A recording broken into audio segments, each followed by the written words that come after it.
2024 के पूरे चुनाव में सबसे ज्यादा चर्चा 2 सीटों की रही, रायबरेली और अमेठी। आप सभी जानते हैं ये दोनों सीटें कांग्रेस से जीती, लेकिन अब आपको ये भी जानना चाहिए कि अमेठी में स्मृति ईरानी के लिए एक उम्मीद फिर से दिख रही है। अमेठी से स्मृति ईरानी को हराने वाले कांग्रेस सांसद केएल शर्मा की एक गलती ने कई सवाल खड़े कर दिए। सबसे बड़ा सवाल तो ये कि क्या अमेठी में फिर से चुनाव होगा? पूरी वजह हमारी इस रिपोर्ट में देखिए। आप सबको बहुत बहुत दिल से बधाई। लोगों को शक था कि संविधान बदल देंगे तो नुकसान किनका होगा। जो चुनाव जीते उन्हें मेरी ओर से बधाई। क्या अमेठी का चुनाव परिणाम रद्द हो जाएगा? क्या स्मृति ईरानी को एक और मौका मिलेगा? क्या अमेठी में फिर से लोकसभा चुनाव होगा?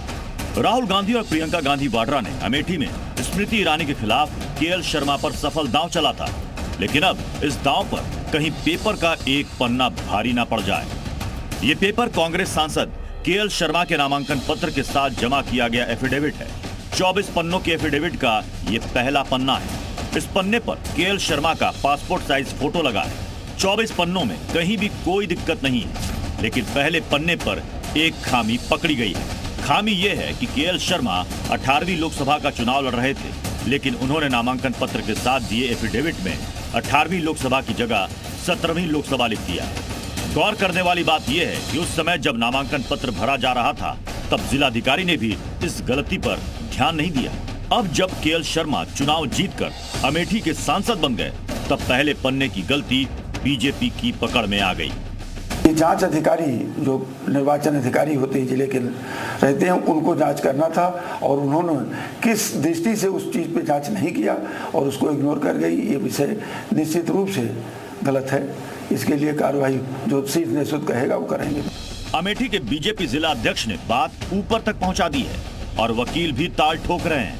कह रहे हैं इस गलती की वजह से केएल शर्मा का निर्वाचन ही अवैध हो जाएगा।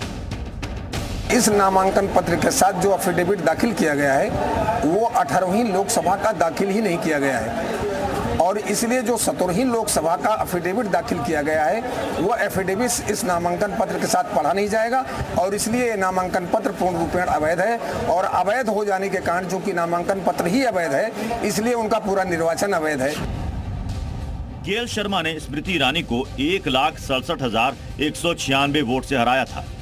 उन्हें 55% वोट मिले थे, जबकि स्मृति ईरानी के हिस्से 38% ही वोट आए थे। इस हार ने स्मृति से न सिर्फ सांसदी छीन ली, बल्कि उनसे मंत्रालय भी छीन लिया। पीएम और उनके नए मंत्रियों की शपथ के दौरान वो दर्शक दीर्घा में बैठी रहीं। तो क्या वाकई स्मृति के लिए केएल शर्मा की एक गलती ने उम्मीदें फिर से जगा दी हैं? क्या अमेठी की जीत पर जश्न मनाती कांग्रेस के हाथ मायूसी लगने वाली है? नियम कहता है कि नामांकन पत्र को सही से भरा जाना चाहिए। अगर कुछ भी गलती निकलती है तो नामांकन पत्र को चुनाव आयोग अवैध मान सकता है और उम्मीदवारी निरस्त की जा सकती है। लेकिन इसके साथ ही संबंधित अधिकारी की भी जिम्मेदारी बनती है कि वो सही तरीके से पड़ताल करे, जो अधिकारी ने नहीं की।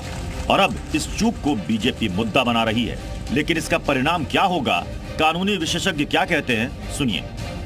मुझे नहीं लगता कि ऐसा होना चाहिए, क्योंकि ये एक टाइपोग्राफिकल एरर है।